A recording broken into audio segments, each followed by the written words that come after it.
Mihiruko-chan, c'est la fille qui voit des trucs. Donc, elle s'appelle Miko, et dès le premier chapitre, elle commence à voir ces monstres-là, ces fantômes. C'est la seule qui les voit, et elle fait absolument tout pour pas montrer qu'elle les voit. Donc, c'est vraiment très japonais d'ailleurs. C'est genre Oui, non, non, non. le paraître, évidemment. Voilà. Donc non, non, ça n'arrive pas, ce n'est pas possible et je ne veux rien savoir.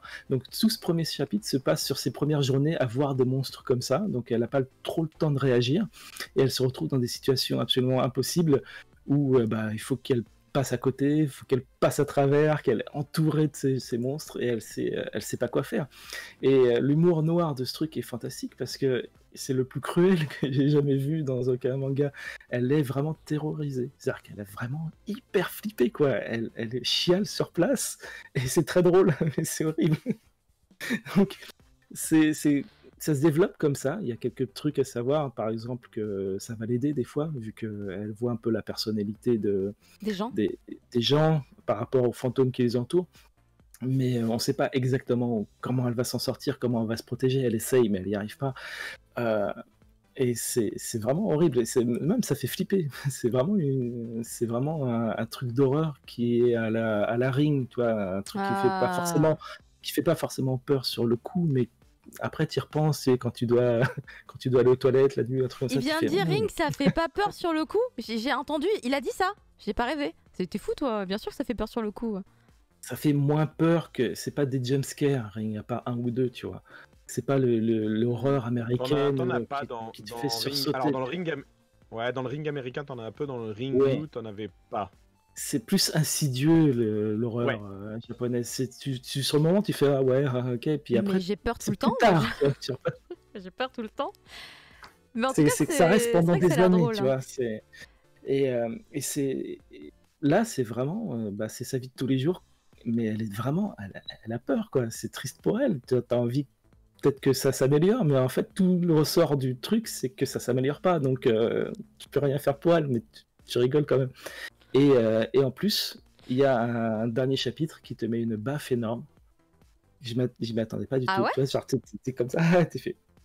Ok. Oh. Tu fais. Waouh!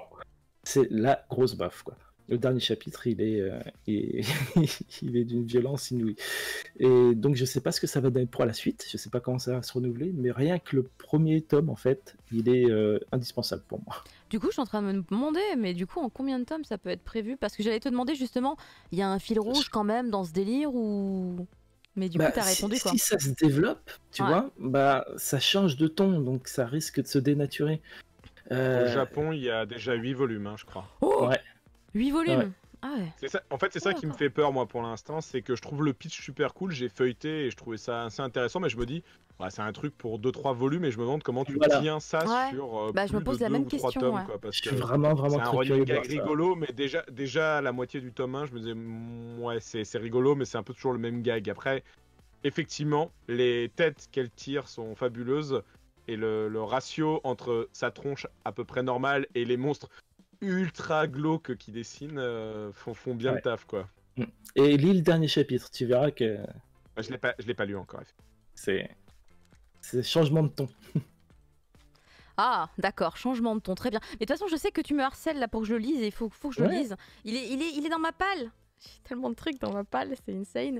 Mais il est dans ma palle et j'avoue que j'avais un peu peur parce que moi, les trucs d'horreur, un peu voilà. Mais bon, en plus, j'ai réalisé au moment où tu l'as dit en tout début de review que Mihiruko-chan, l'enfant qui voit, mais oui, Mihiruko, l'enfant qui voit.